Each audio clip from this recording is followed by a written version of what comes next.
Assalamualaikum warahmatullahi wabarakatuh. Sahabat Maton TV, senang sekali bisa bertemu kembali dengan sahabat, khususnya setelah kita merayakan Hari Idul Fitri dan kembali fitrah.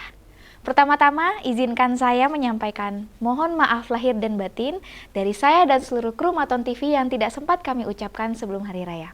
Sahabat Maton TV, sudahkah mendengar terjadinya kehebohan media sosial dengan kontroversi Ponpes Al Zaitun, di mana terlihat video terdapat wanita melaksanakan salat berjamaah di depan saf laki-laki?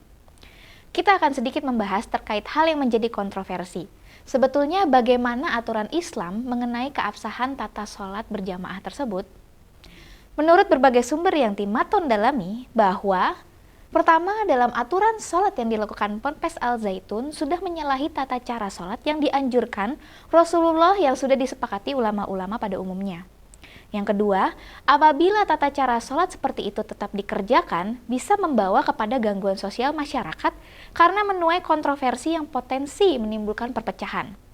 Yang ketiga, tata cara sholat berjamaah yang diajarkan Rasulullah yaitu antara laki-laki dan wanita dipisah. Posisi wanita seharusnya berada di saf belakang. Sahabat Maton TV, sebetulnya nama Ponpes Al Zaitun bukan terdengar baru di kalangan ulama-ulama Indonesia. Pada tahun 2001, terdapat temuan ulama dalam FUUI, Kiai Haji Atian Ali mengatakan bahwa Ponpes Al Zaitun pernah menjadi pusat ajaran kelompok aliran sesat.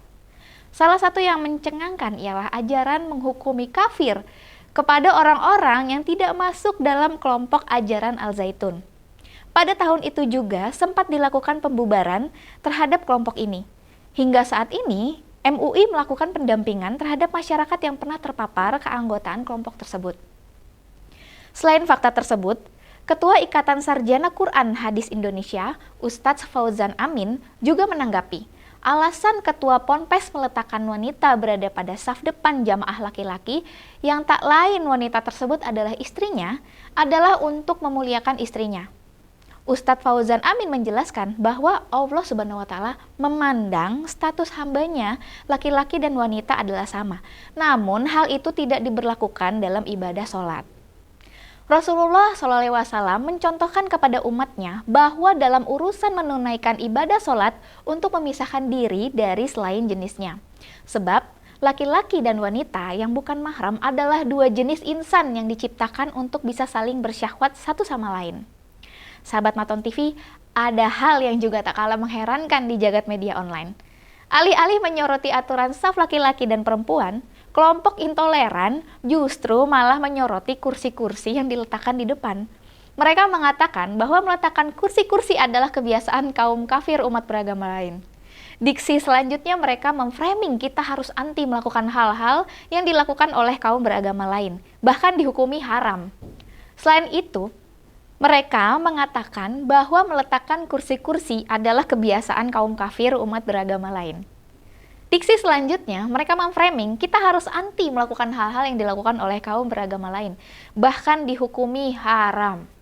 Selain itu juga mereka memposting artikel-artikel bahwa aliran sesat bermunculan akibat sistem pemerintahan yang salah. Konteks pembahasannya jadi melenceng, malah jadi menyoroti kefanatikan dan sikap anti kaum kafir dari agama lain dan ujung-ujungnya menyalahi pemerintah lagi dan lagi. Jadi, sahabat Maton TV, agar berhati-hati terhadap diksi-diksi semacam ini. Jangan sampai teralihkan dari konteks utama yang seharusnya perlu untuk dibahas dan juga jangan sampai tergiring opini untuk membenci umat beragama lain.